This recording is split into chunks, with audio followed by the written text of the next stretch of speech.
안녕하세요. KB증권에서 운송산업 담당하고 있는 강성진입니다. 오늘은 2022년 하반기 운송산업 전망을 말씀드리겠습니다. 최근에 운송업종 주식 가지고 계신 분들 속이 좀 타실 겁니다. 안타깝게도 연초 대비로 비교를 해보면 해운주들 같은 경우에는 글로벌리 봤을 때 꼭 우리나라 주식만이 아니라 전체 주식을 봤을 때 한 20% 전후의 하락 속도를 보이고 있고요. 항공주들 같은 경우에도 연초 대비 한 10% 정도는 빠지고 있는 그런 상황입니다. 뭐 개별 종목들 같은 경우에는 더 큰 낙폭을 기록하고 있는 경우들도 있죠. 자, 운송업종 주가가 이게 왜 이렇게 힘이 없을까요? 제가 생각할 때는 화물에 대한 전망을 사람들이 불투명하게 보고 있기 때문이라고 생각합니다.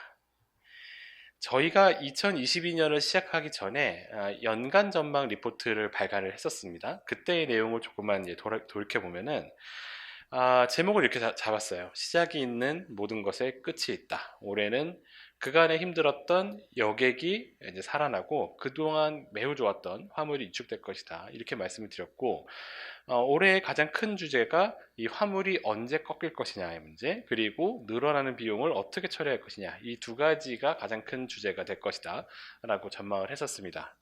올해 워낙에 이제 불확실성이 많을 거기 때문에 무엇인가를 적극적으로 예측을 해서 베팅하기보다는 불확실성을 좀 회피하는 그런 전략을 저희가 추천드렸던 바가 있습니다. 이제부터는 그 세부적인 업종으로 좀 나눠 들어가서 먼저 항공 화물과 컨테이너 업황에 대해서 말씀을 드릴게요. 이 두 개 화물을 묶어서 말씀을 드리는 거는 이 항공 화물과 이 컨테이너 해운이죠. 컨테이너 해운 이 화물은 동일하게 선진국을 베이스로 하는 화물이기 때문에 그렇습니다. 먼저 대표적인 기업들이 업황에 대해서 어떻게 얘기하고 있는지 좀 돌이켜보면 머스크라는 회사가 나오는데, 이 머스크는 덴마크에 있는 컨테이너 회사고요. 세계 1위의 컨테이너 회사입니다. 근데 이 회사에서 언급했던 1분기 실적 발표를 하면서 언급했던 내용을 보면은 이런 말이 나옵니다. 하반기에 급격한 운임 하락을 예상한다 라는 얘기가 나오고요. 좀 더 내용들을 살펴보면 소비자들의 신뢰 지수가 심리가 매우 나빠지고 있다 이런 얘기를 하고, 또 한편으로는 기업체들의 심리도 매우 나빠지고 있다 이렇게 얘기를 해요. 지금 화면에 왼쪽에는 유럽과 미국의 소비자 신뢰 지수들이 나오는데 상당히 하향되고 있는 거 보실 수가 있고요. 오른쪽 하단에는 미국의 자영업자들, 그러니까 소규모 사업자들의 낙관 지수 역시 매우 안 좋아지는 모습 나오고 있고, 오른쪽 중간에는 그 미국, 유럽, 중국 등 주요 지역의 PMI 지표들 굉장히 안 좋아지고 있는 모습 나오고요. 그리고 맨 위에는 미국의 개인 저축률, 그러니까 저축률이 높다는 거는 지난 2년 동안에 재난지원금 등을 통해서 그 현금을 굉장히 많이 보유를 하게 되다 보니까 소비 여력이 굉장히 많았다는 건데, 그 높았던 저축률이 이게 최근에는 이 코로나 이전보다도 더 내려가고 있는 그런 모습을 보여주고 있죠. 소비자들의 소비 여력이 급격히 나빠지고 있는 모습들을 저희가 지금 보고 있습니다. 업체들 코멘트를 좀 더 살펴보면 UPS라는 업체를 아실지 모르겠습니다. 유나이티드 파셀 서비스라고 하는 미국의 택배 업체라고 보시면 되는데, 이 회사가 하는 그 사업의 영역은 좀 다양한데 1분기 실적에서의 내용을 보면 일단 아시아 지역에서의 물동량이 감소하고 있는 모습이 이제 차트에 보여드리고 있고, 저희가 다른 지역은 데이터를 좀 생략을 했습니다만 미국이나 유럽이나 이런 주요 지역에서의 물동량이 다 1년 전 대비 감소하는 그런 모습을 보여주고 있어요. 그리고 이 회사의 실적도 좀 뜯어보면은 해외 물류, 그러니까 이 회사가 말하는 해외 물류는 항공 화물을 얘기하는데 그쪽에서의 이익 성장이 상당히 이제 둔화되는 거를 보여주고 있고, 주로 이제 포워딩 쪽에서 실적이 개선되는, 그러니까 물류를 주선하는 쪽에서만 이익이 좀 늘고 실제로 항공기로 나르는 사업에서는 이익이 좀 거의 정체되는 그런 모습을 1분기 때 보여준 적이 있습니다. 이번에 DHL이라는 업체인데, 이 업체는 또 이제 광고도 많이 보셔서 많이들 아실 텐데 도이치 포스트 DHL입니다. 근데 이 회사의 1분기 실적은 1년 전 대비해서 영업이익이 13% 증가하는 뭐 호실적이었습니다만, 그럼에도 불구하고 연간 영업이익은 1년 전 대비 증가하지 못할 것이다. 즉 2분기 하반기로 갈수록 실적은 전년 대비 좀 나빠질 거다 이런 얘기를 이제 하고 있는 거죠. 이렇게 운송업체들이 하반기 이후의 여파에 대해서 낙관하지 못하고 있는 이유가 뭘까? 저희들이 몇 가지 매크로 지표들을 좀 짚어보면서 말씀드리겠습니다. 첫 번째 보여드릴 차트는 미국의 산업 출하 그리고 산업 재고의 증가율을 점으로 찍어서 나타낸 그래프입니다. 이 매월마다 미국의 출하 증가율하고 재고 증가율을 점을 찍어보면 이렇게 점이 반시계 방향으로 한 4년 사이클로 이렇게 뱅뱅 돕니다. 그런데 지금 이 빨간 선 근처까지 와 있죠. 이 빨간 선 근처까지 와 있다는 거는 재고의 증가가 너무 심해서 출하를 줄여야 된다라는 얘기를 하는 거라고 보시면 됩니다. 그러니까 지금 몇 개월 동안의 데이터를 보시더라도 재고 증가율이 매월마다 계속 올라가고 있죠. 재고가 이렇게 계속 쌓이는데 공장에서 물건을 계속 찍어낼 수는 없는 겁니다. 그래서 재고의 조절을 위해서 공장 가동을 떨어뜨리기 시작을 하면 그러면 화물에 대한 수요도 줄어들기 시작하겠죠. 보통 미국에서의 이런 재고 순환 사이클이 4년 사이클로 진행이 되는데 지금은 그 하강 국면의 초입 부분에 와 있다는 걸 보실 수가 있습니다. 물동량 데이터들을 좀 더 살펴보면 이번에 보여드리는 차트는 인천공항 물동량 데이터인데요. 파란 선은 앞에서 보여드린 이 첫 번째 차트의 이 각각의 점들과 이 빨간 선의 거리를 이렇게 표현한 거라고 보시면 되고요. 그 지표의 변동과 거의 비슷하게 인천공항의 물동량 데이터가 따라 움직였던 걸 보실 수 있는데 최근에 이게 이제 마이너스로 돌았던 게 몇 달째 진행이 되고 있죠. 인천공항 물동량 감소하고 있고요. 그다음에 이제 IATA라고 해서 항공사들의 협회가 있습니다. 전 세계 항공사들의 협회가 있는데 그 협회에서 발표하고 있는 전 세계 항공화물의 물동량이 2달 연속으로 감소하고 있습니다. 이 흐름을 좀 한번 살펴보면 코로나 초기에 물동량이 크게 감소를 했다가 그 이후에 코로나 이전 수준으로 아주 빠르게 물량이 올라서서 한 1년 정도 유지가 되다가 다시 최근에 좀 내려오는 그런 모습을 보일 수가 있습니다. 이 빨간 선을 따라서 보시면 되는 건데요.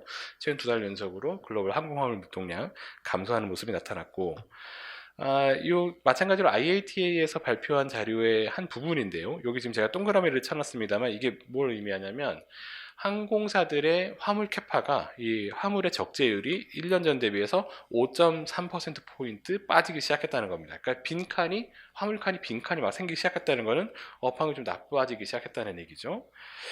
마지막으로 이제 해운 물동량인데 글로벌 컨테이너 물동량의 흐름을 보시면 지난해부터 2021년 한 9월 정도부터는 2020년 동월 대비해서 물량이 감소하는 그런 구간이 시작이 됐다가 올해 3월, 4월 지나면서 전년 대비 물동량 감소폭은 점점 커지고 있습니다. 그러니까 지금 여기까지 말씀드린 내용들을 종합을 해보면 앞으로 화물 수요가 안 좋아질 것 같다라는 예측도 많고 그럴 것이다라고 보여지는 매크로 지표들도 많은데 사실 그런 경고의 단계를 넘어서서 이제는 물동량 자체가 실제로 감소하는 단계, 우리가 그 데이터를 이미 보고 있다라고 말씀드릴 수 있겠습니다. 이게 수요에 대한 전망과 실제 데이터 흐름이 안 좋은 상황에서 그러면 공급 사이드는 어떤가 한번 살펴보겠습니다. 글로벌 공급망 교란 현상이라는 말을 지난 한 2년 동안 많이들 들어보셨을 텐데요.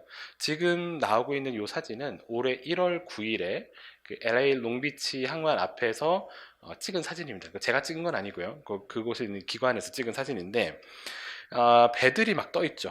이때가 글로벌 공급망 교란 현상, 특히 이제 LA 롱비치 항만 앞에서의 그 정체 현상이 극심하던 시기였었어요. 그러니까 이때 항만 앞에 배가 뭐 줄지어서 대기하고 있고 항만에 들어가는데 시간이 너무 오래 걸려서 미국으로 갔던 배가 중국으로 돌아오지 못해서 중국에서는 배를 못 구해서 운임이 급등하고 그런 일들을 나타내주는 딱 그런 사진이라고 볼 수가 있죠. 이게 이제 1월 9일의 사진이었다면 지금 이 사진은 지난주 사진입니다. 6월 24일 사진인데요. 한눈에 보시더라도 배들의 숫자가 많이 줄어든 게 보이시죠? 이 글로벌 공급망 교란 현상의 대표적인 사례였던 LA 롱비치 지역에서 이 항만 정체가 풀리는 것을 눈으로 지금 확인하고 계시는 겁니다. 이 숫자로 좀 말씀을 드리면 아까 말씀드렸던 1월 9일에 이 LA 롱비치 항만 앞에서 대기하고 있던 선박의 척수가 109척이었어요. 그런데 지난주 금요일 6월 24일 기준으로는 16척, 그러니까 뭐 한 7분의 1 정도 되는 거죠. 7분의 1 정도로 한 5개월 만에 항만에서 대기하고 있는 선박들의 숫자가 줄었습니다. 이 LA 롱비치 항만의 정체가 가장 좀 대표적이었다 이런 말씀을 드리는데 사실 다른 지역, 북유럽 지역이나 또는 미국 동부 해안 쪽에서도 항만 정체는 좀 일어나고 있었거든요. 근데 2020년 초를 100으로 봤을 때 이런 지역들에서의 정체가 한 150 정도까지 올라갔다면 LA 롱비치 같은 미국 서부 항만 쪽에서의 정체는 한 300까지 올라갔다고 볼 수 있어요. 근데 그게 최근 한 몇 달 사이에 쭉 빠져가지고 다른 북유럽 지역이나 다른 뭐 미국 동부해안 지역이나 이런 지역과 비슷한 정도의 정체 수준으로 떨어지기 시작했다는 겁니다. 참고로 이 북유럽 지역이나 미국 동부 해안 쪽으로 가는 컨테이너 운임은 올해 초 대비 이미 20%가 운임이 빠졌습니다. 근데 미국 서부 해안 쪽으로 가는 노선에서의 운임만 안 빠지고 있었는데 이쪽에서의 정체도 지금 상당히 다른 지역 정도로 완화가 됐다라는 거죠. 여기서 이제 업체들의 코멘트를 좀 더 들어보면 양밍이라는 해운사가 있습니다. 대만의 컨테이너 해운사인데요. 세계 한 9위 정도 되는 해운사인데 이번에 뭐 몇 가지 얘기를 했습니다만 미국의 이 항만 정체 노력이 정체를 좀 해소하려고 하는 이런 노력이 하반기에 효과를 발휘를 해서 운임이 낮아질 거다 이런 얘기를 이제 양밍에서 했고요. 또 요거는 아까도 말씀드렸던 머스크라는 해운사인데 올해 2월 달에 했던 코멘트 중에 올해를 전망하면서 이런 얘기를 했습니다. 항만에 묶여있던 선박들이 풀려 나오면서 운임을 떨어뜨리는 요인이 될 것이다 라는 거죠. 자, 이게 항만 정체가 풀리면 왜 운임이 빠지느냐? 다음에 차트를 보면 표들을 좀 보면서 말씀드릴게요.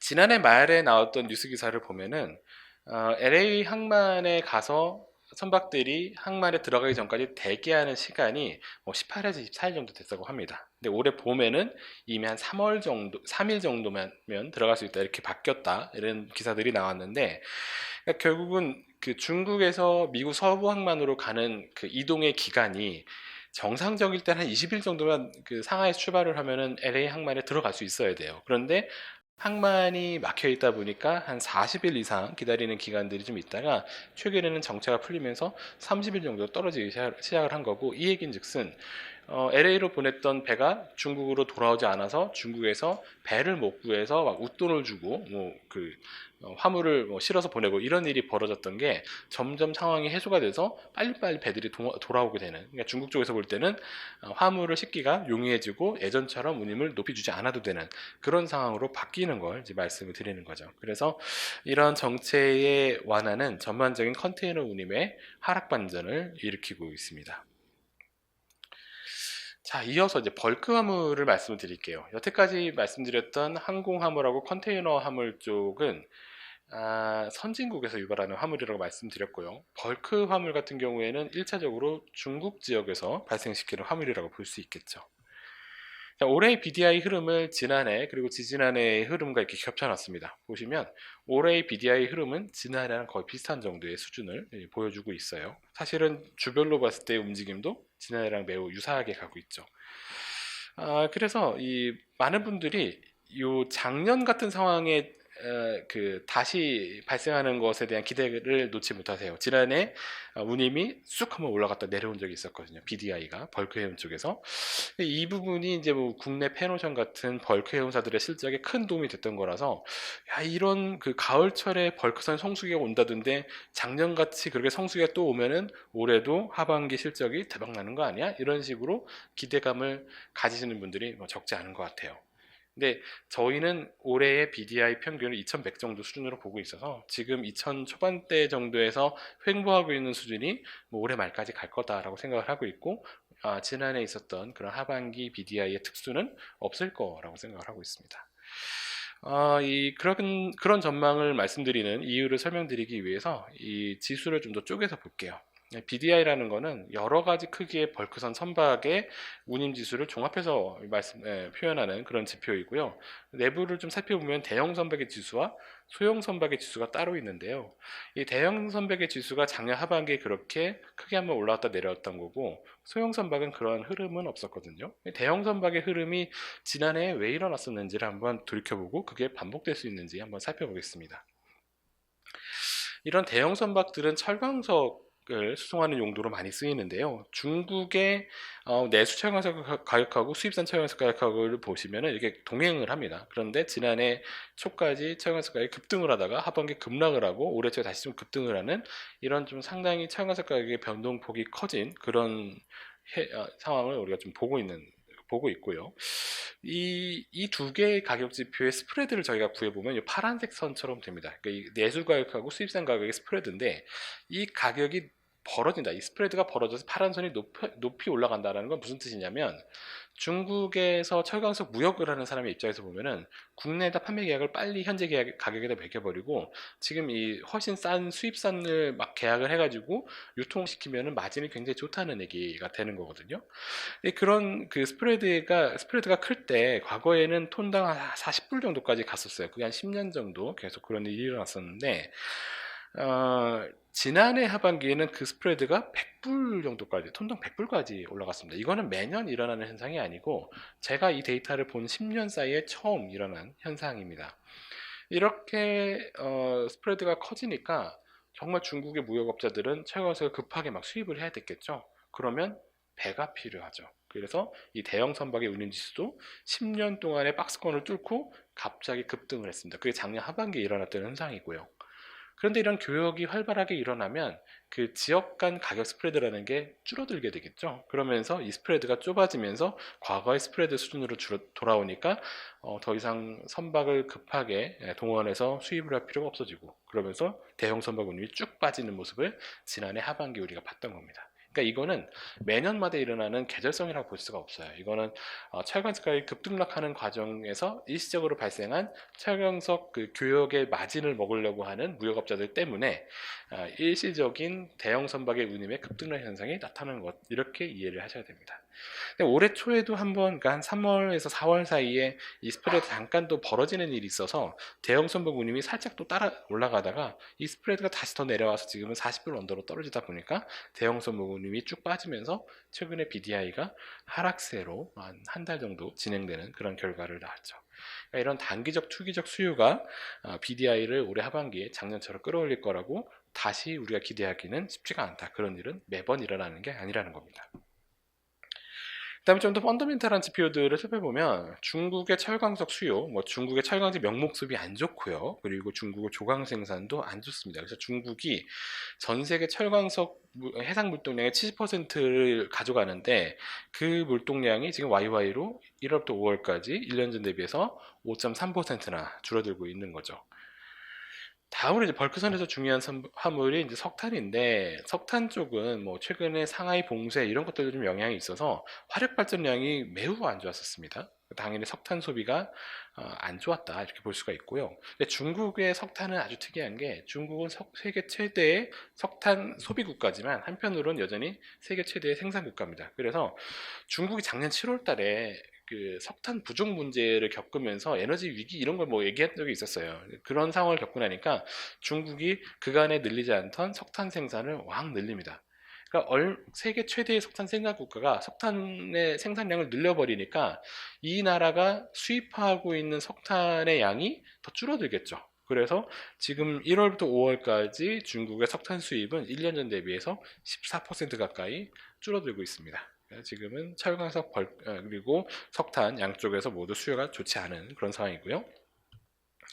이번에 곡물 살펴보겠습니다. 이 곡물은 좀 더 이제 중소형 선박들에서 쓰이는 중소형 선박들을 쓰는 그런 화물인데 러시아 우크라이나 전쟁이 터졌을 때는 이 곡물의 주요 수출처인 러시아 우크라이나에서 문제가 터졌으니까 거기서 물량이 안 나오는 대신에 딴 데서 어디선가 가져올 거다 이런 기대가 많았어요. 근데 미국 농무부에서의 그 이후의 모든 데이터들을 보면 월마다 이제 보고서를 내는데 교역량이 감소하는 걸로 계속 기존 대비해서 전망 대비해서 적은 교역량이 발생하는 걸로 그렇게 전망을 바꿨어요. 그러니까 러시아 우크라이나에서 나오지 않는 곡물을 다른 데서 충분히 대체를 못한다. 그래서 결과적으로 보면 지금 곡물 가격이 급등한다고 하는 거 아닙니까? 그런데 물동량은 줄어들고 있어서 해운사들 입장에서 보면은 이 소형 선박에 대한 수요도 현재 좋지 않은 그런 상황입니다. 그래서 지금 단기적으로 봤을 때 이 벌크선의 운임이 지난해 하반기처럼 확 튀어 올라갈 수 있는 그런 상황은 아니지 않냐 이렇게 수요 쪽에서 보면 말씀드릴 수 있겠고요. 공급 사이드를 역시 또 생각을 해보면 물동량이 안 좋으니까 운임이 떨어질 수도 있는데 운임이 사실 빠지진 않았거든요 작년 대비해서. 그러면 혹시 공급이 타이트한가? 배가 줄었나? 그 데이터를 살펴보면 배도 늘었어요. 1년 전 대비해서 3%대의 캐파 증가가 전 세계적으로 있었습니다. 그럼에도 불구하고 운임이 작년 수준을 유지하고 있고 재작년보다 높은 수준을 유지하고 있는 것은 역시 항만 정책 때문에 그렇습니다. 그러니까 중국이 제로 코로나 정책을 쓰면서 만약에 뭐 어떤 배가 코로나가 의심되는 사람을 싣고 중국으로 다가오면은 중국에 근처에도 못 오게 해요. 그 선은 뭐 한국 가서 내리고 다른 사람 태워가지고 뭐 방역하고 다시 와라 이런 식으로 명령을 하기 때문에 배들이 중국으로 가는 배들이 굉장히 비효율적으로 움직이는 경우가 많습니다. 그래서 있는 배도 제대로 활용을 못하다 보니까 이런 공급의 어떤 타이트함, 운영상의 문제 때문에 운임이 좀 높이 배가 모자란 것처럼 느껴지면서 운임이 높게 유지가 되고 있는데 이 제로 코로나 정책이 뭐 올해 당장은 유효하지만 이게 내년 후년 계속된다고 볼 수는 없기 때문에 장기적으로 볼 때는 중국의 이 방역 조치 완화가 이 벌크선의 실질적인 공급 증가를 일으키면서 운임의 하락 요인이 될 수 있다. 이런 부분을 또 생각해야 될 것 같습니다. 굉장히 비관적인 말씀을 많이 드렸는데요. 그러면 운송업에서 무엇을 투자 포인트로 봐야 되느냐, 희망을 어디서 찾아야 되느냐, 저는 두 가지를 말씀을 드릴게요. 첫 번째는 여객입니다. 네, 리오프닝이라고 하는 거죠. 리오프닝이라는 말도 벌써 1년 이상 우리가 들었기 때문에 사실은 좀 지루해질 정도라고 볼 수 있어요. 뉴스를 보더라도 뭐 국제선 운항 재개된다, 뭐 항공권 가격이 비싸다 이런 뉴스도 굉장히 많이 나오지 않습니까? 그런데 이런 리오프닝의 효과가 이제서부터 조금씩 나타나는 것 같아요. 그 4월달 이후, 그러니까 2분기 들어서 우리나라의 국제선 승객의 숫자가 작년, 재작년에는 정말 바닥을 기었었는데 올해 들어서는 조금씩 올라오는 모습을 보여주고 있습니다. 그런데 내용을 좀 뜯어보면은 대한항공이나 뭐 아시아나항공 같은 대형 항공사들은 확실히 좀 눈에 띄게 올라오는 그런 모습을 볼 수가 있고요. 제주항공 같은 저가 항공사, LCC라고 하는 저가 항공사들은 승객이 크게 늘어나지 않는 모습을 보여주고 있습니다.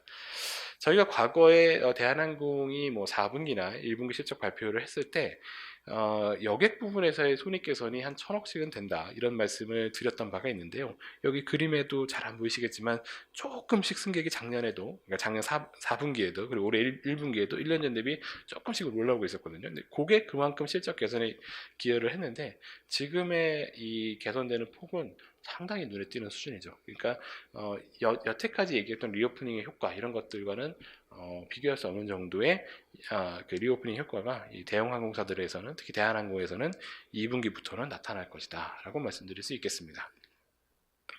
하면 승객이 이렇게 증가를 하는데 뭐 비용 증가 없이 승객을 어떻게 늘리냐 비행기를 더 띄우지 않았겠느냐 이런 질문도 당연히 가능하십니다. 그런데 실제로 통계를 보면은 대한항공이 비행기를 더 많이 띄우고 있지는 않아요. 대한항공의 국제선 운항 횟수를 보시면 지난해 수준하고 올해 수준하고 비슷하게 갑니다. 이건 이게 어떻게 가능하냐? 비행기는 더 띄우지 않는데 어떻게 승객이 늘어나고 있느냐? 여태까지는 좌석이 텅텅 빈 채로 다니는 그런 여객기가 많았던 거고요. 어떤 여객기 같은 경우에는 화물만 싣고 다니는 그런 여객기도 있었어요. 화물 업황이 워낙에 좋으니까 승객을 아예 태울 생각을 하지 않고 화물만 채워서 가는 그런 비행기들도 있었는데 그런 비행기들의 여객이 채워지고 빈좌석이 채워지기 시작을 하는 거죠. 그러니까 지금은 이 리오프닝의 초기 투입 단계에서는 승객 증가에 따른 매출 증가는 현저하게 빠르게 일어나고 있는데 이 비용 증가는 그만큼 늘어나지 않습니다. 그래서 대한항공 같은 업체들은 그 여객의 실적 개선 효과가 매우 셀 거다 이렇게 말씀드릴 수 있겠습니다. 그럼 화물 쪽은 좀 나빠진다고 하지 않았냐? 대한항공은 화물로 돈을 많이 벌던 회사 아니냐? 이렇게 또 질문을 하실 텐데요. 실제로 이 화물 쪽의 운임의 데이터들은 뭐 연초 대비 조금씩 빠지는 그런 모습들이 나타나는 지역들도 있는 것 같습니다. 이건 뭐 대한항공 데이터는 아니고 외부 기관에서 발표하는 데이터인데 이 대한항공의 물동량을 보면은 이게 차트가 좀 복잡해서 잘 안 보이시겠지만 작년 대비 물량 그렇게 안 빠지고 있습니다. 이게 대한항공의 약간 특수한 부분이 뭐냐면 전체적인 항공 화물 업황을 꺾이고 있다 앞에서 이제 말씀드리긴 했는데 이 대한항공이 하고 있는 가장 주력 화물 노선은 아시아랑 미주를 연결하는 노선이고요. 이 노선에서 가장 큰 경쟁자가 중국 항공사들인데 중국 항공사들은 대한항공처럼 여객기를 많이 늘리지 못했어요. 많이 띄우지를 못해요. 왜 그러냐면 방역 조치가 워낙에 심해서 국제선 운항에 대해서 중국 정부가 여전히 굉장히 강한 제재를 하고 있거든요. 이 여객기에 붙어 있는 화물 칸이 굉장히 크기 때문에 대한항공은 그 화물칸들을 다 이용해 가지고 화물을 수송하고 할 수 있지만 이 중국 쪽에서는 그걸 잘 못 해주다 보니까 경쟁 상황이 대한항공한테 조금 유리한 부분이 있죠. 그래서 대한항공은 화물 업황이 꺾인다 하지만 사실 아직까지는 그런 모습이 특별히 많이 나타나고 있지는 않습니다. 종합해서 말씀드리면 대한항공은 이번 2분기부터는 화물과 여객이 동시 호황을 누리는 그런 시기가 될 거다라고 볼 수 있겠죠. 다음으로 이제 택배에 대해서 말씀드릴게요. 저희는 택배 산업을 과거에 보던 시각으로 봐서는 안 된다. 이렇게 말씀을 드리는데요. 과거, 그러니까 1992년 정도부터 우리나라 택배 산업이 시작됐다고 보고 있고요. 택배 요금에 대한 데이터가 96년부터 이제 통계가 있는데, 그간의 우리나라 택배 산업에서의 요금의 역사는 인하의 역사였습니다. 계속 요금 인하를 했었고요. 몇 번씩 요금 인상에 대한 시도가 없지는 않았습니다만, 그러한 요금 인상 시도는 다 번번이 좌절됐어요. 뭐 과거 현대택배, 뭐 우체국, 대한통운 막 요금 인상 시도를 했었는데, 인상 시도를 하는 쪽이 그냥 피해를 보고 인상을 안 하는 쪽이 그 수혜를 오히려 가져가는 그런 상황만 반복되다 보니까 요금 인상을 잘 못하는 그런 상황이 한 30년 가까이 이어졌다고 볼 수 있겠죠.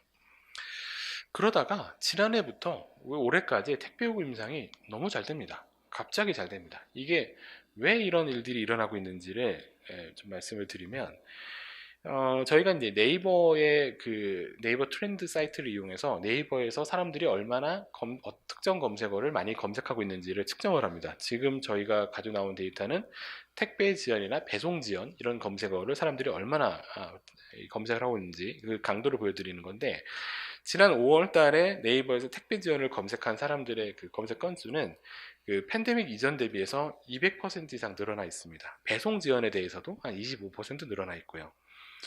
이 운송업이 굉장히 좀 특이한 게, 배송 지연이 발생을 하면 운송업체가 오히려 더 큰 소리를 칩니다. 그러니까 배송이 지연된 거는 어쩔 수 없다. 지금 물량이 넘치고 캐파가 모자란다. 이렇게 얘기를 하면서 다음번에는 더 늘어질 수 있으니 이제부터는 요금을 더 높이 주는 쪽만 우리가 먼저 우선적으로 해주겠다. 이런 식의 자세로 나가거든요. 그래서 배송 지연이 발생하고 뭔가 캐파가 모자라고 이런 일이 발생을 하면 요금 인상이 굉장히 수월해집니다. 우리나라의 택배 시장에서의 택배 요금이 2021년부터 갑자기 쉽게 올라가기 시작을 했는데, 이게 우연히 일어난 게 아닙니다. 뭐 정부가 도와줘서 이런 게 아니고 시장에서의 수급 상황이 실제로 택배 회사들한테 매우 유리하게 바뀌었기 때문에 운임이 올라가기 시작을 한 겁니다. 그래서 지금까지 수년 동안 택배 업체들을 봤던 시각으로 그런 과거의 마진, 과거의 어떤 이익 성장 수준을 가지고 미래의 마진이나 성장에 대해서 얘기를 하는 것은 이제 적당하지 않은 것 같아요. 이런 상황은 2023년까지는 계속될 것 같습니다. 저희는 올해 택배 물동량 증가율 4%, 내년에 6% 성장하는 것으로 가정을 했습니다만, 주요 택배 3사의 캐파 증설의 속도를 봤을 때는 지난해부터, 그러니까 지지난해죠. 2020년부터 형성된 이 공급자 우위, 택배업체들이 더 힘을 가지고 있는 이런 상황이 2023년까지는 계속 유지가 될 것 같습니다. 그래서 올해도 내년에도 계속해서 택배 요금 인상에 대한 기대를 해볼 수 있는 상황으로 보고 있습니다. 그래서 저희는 이 코로나19 전후에 택배 업체들의 어떤 달라진 시장 지위를 감안을 해서 투자에 참조를 해주시기를 말씀드립니다. 자, 여기까지 해서 저희가 준비한 내용 다 말씀을 드렸고요. 간단하게 다시 한번 요약을 해드리면, 선진국의 매크로 지표들 안 좋아지고 있고 물동량 지표들 안 좋아지고 있습니다. 그리고 운임을 떠받치고 있던 공급망 교란 현상도 완화가 되고 있습니다. 그래서 항공 화물과 컨테이너 운송이 빠질 거다라는 전망들이 지배적으로 작용을 하고 있어서 이 화물에 노출되어 있는 업체들이 주가가 이렇게 좋기가 좀 어려웠던 그런 상황이라고 볼 수 있겠고, 이와는 별도로 벌크선 쪽에서도 사실 물동량 변동이 별로 좋지가 않은 그런 상황이고, 지난해 있었던 투기적 수요에 의한 벌크선 운임의 급등 현상도 올해 반복될 거라고 기대하기는 좀 어려울 것 같습니다. 반면에 좋아지는 쪽은 여객하고 택배 쪽이라고 말씀드렸고요. 여객 쪽은 리오프닝 하던 그 말이 이제부터 2분기부터 본격적으로 효과를 나타내기 시작했고, 대형 항공사들부터 그 효과를 보기 시작할 거다라는 거고요. 택배 업체들 같은 경우에 지난해부터 시작된 요금 인상이 우연히 성공하고 있는 것이 아니다. 시장의 지위가 택배 업체들의 지위가 굉장히 강해졌다라는 걸 반영하는 거기 때문에 우리 미래 이익 성장에 대해서도 긍정적으로 봐줘야 된다라는 겁니다. 네, 여기까지 경청해 주셔서 감사합니다.